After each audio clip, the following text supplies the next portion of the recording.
दोस्तों, जैसे हम पिछला जन्म देखते हैं वो शनि से देखते हैं और आने वाला जन्म चंद्रमा से देखते हैं। यानी कि कर्मों का हिसाब देखना हो तो शनि कहाँ बैठा है उससे पता चलता है, और यदि हमारा जन्म अच्छा होगा या कैसा होगा तो वो चंद्रमा से देखते हैं, जिसको हम पुनर्जन्म कह सकते हैं। यानी चंद्रमा जहाँ बैठे हैं, यदि वहाँ पर शुभ ग्रह की दृष्टि पड़ रही है तो आपका जो आने वाला जीवन है वो बहुत अच्छा होगा। मतलब हो सकता है इस जन्म में आपने पीड़ा ज़्यादा सहन करी हो या नॉर्मल लाइफ भी रही हो, पर आने वाला जीवन आपका अच्छा हो सकता है। वहीं यदि पापी या नीच ग्रह से दृष्टि हो तो आने वाला जीवन ये बताता है कि बहुत ज़्यादा संघर्ष रहने वाला है।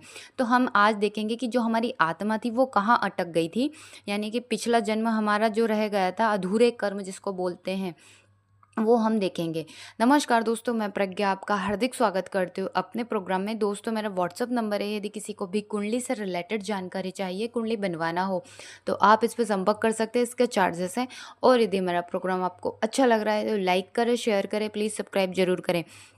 देखें तो सूर्य की स्थिति ये बताती है कि आपके प्राण कहाँ अटके हैं, क्योंकि सूर्य प्राण के कारक यानी आत्मा के कारक है। तो आत्मा तो मरती है नहीं, उसका ये है कि शरीर जल जाता है और आत्मा बार बार बोल सकते हैं एक नया चोला धारण करती है। पर आपके जो कर्म होते हैं, आपका प्रारब्ध होता है, आपके जैसे संस्कार होते हैं, वैसे वो हमेशा ही चलते हैं आपके साथ। यदि इस जन्म में आपने साधनाएं की है तो स्वाभाविक है अगले जन्म में जो आने वाला जन्म होगा उसमें भी आपकी कुछ तो ग्रह स्थिति और आपका जो स्वभाव रहेगा वो बार बार ऐसा ही रहेगा कि मुझे साधना करना है। वो स्वतः ही आपके इष्ट आराध्य हो सकता है, जन्म से आपको मिल जाए और वो ही हो, हमेशा जन्म जन्म से आपने साधनाएं करी हैं। तो सूर्य की स्थिति यह बताती है कि आपके प्राण कहाँ अटक गए, यानी सूर्य आत्मा के कारक है। उस हिसाब से देखें तो सूर्य जिस भाव में बैठे हैं वहाँ से हम देखें कि पिछले जन्म में हमारे प्राण क्या अटके थे, हमने क्या अधूरे कर्म रह गए थे, तो वो ही बैठे हैं। वहाँ पे बैठे मिलेंगे आपको। जैसे सूर्यदेव हमारे लग्न में बैठे हैं, यानी व्यक्तित्व हम हो जाते हैं ना। सूर्य को हम लग्न में देखेंगे ना, हमारे व्यक्तित्व से जुड़ा।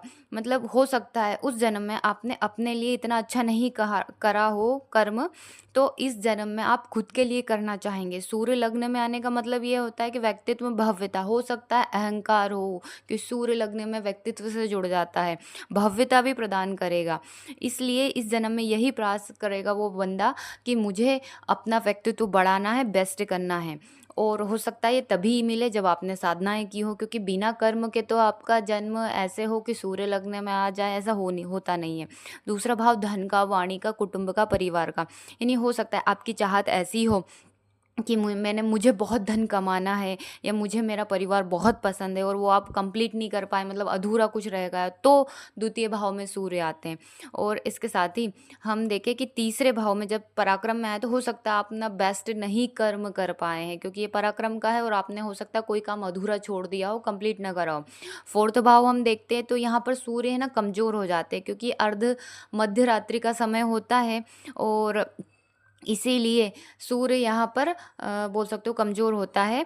इसके साथ ही हम देखें कि फोर्थ भाव में सूर्य होता है तो ये बोल सकते हो कि यहाँ पर बहुत ज़्यादा आपको कर्म करने की ज़रूरत है। ये सुख का भाव भी है, तो हो सकता है आपने सुख नहीं भोगा हो किसी चीज़ का। अब ये घर परिवार माँ इन सब चीज़ों का होता है, भूमि भवन वाहन, हम फोर्थ भाव से सब चीज़ें देखती है, तो वो सब हो सकता है आपको चाहिए। पंचम भाव जो होता है ज्ञान का, संतान का, कला का, प्रेम का, इन सब का होता है। तो हो सकता है इसमें आपने कोई चीज़ रह गई हो, जैसे आपका प्रेम अधूरा रह गया हो, संतान आपने हो सकता है अच्छी नहीं हुई या हुई नहीं हो।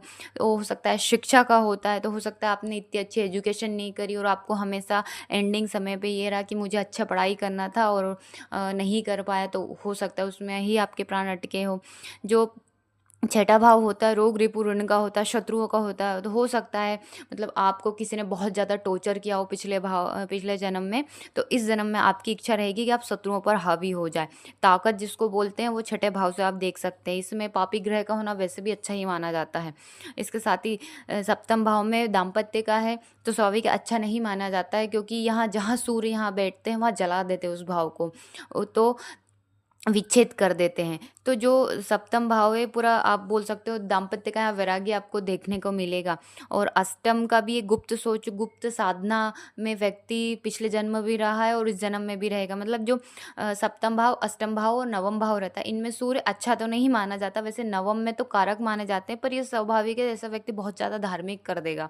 मतलब नवम जो भाव होता है गुरु का होता है, स्वाभाविक है, धनु राशि कालपुरुष के अंतर्गत वहाँ आती है, तो वो धर्म में ज़्यादा इन्वॉल्व रहेगा। ठीक वैसे ही अष्टम का भी है, व्यक्ति साधनाओं की तरफ ज़्यादा रहेगा क्योंकि उसकी आत्मा वहीं अटकी है। और सप्तम और अष्टम का दोनों का ही ऐसा है, ये थोड़े से सूर्य को इतना अच्छा नहीं माना जाता है। दसम में सूर्य कर्म, कुछ आपका ऐसा रह गया था कि मुझे करना है, क्योंकि ये कर्म का भाव है। 11वें भाव में देखें तो जो लाभ का होता है, यानी कि बिजनेस, पैसा आपका कहीं आपने बेस्ट नहीं किया हो तो वो भी। 12वां मोक्ष का होता है, तो आपकी इच्छा रही कि मुझे मोक्ष चाहिए, उस हिसाब से वहाँ पर आपकी आत्मा अटक गई है, हो सकता है आपको जीवन नहीं लेना हो। इसी प्रकार हम सूर्य की कंडीशन के अनुसार भी देख सकते हैं कि किसके प्राण कहाँ अटके थे। धन्यवाद दोस्तों।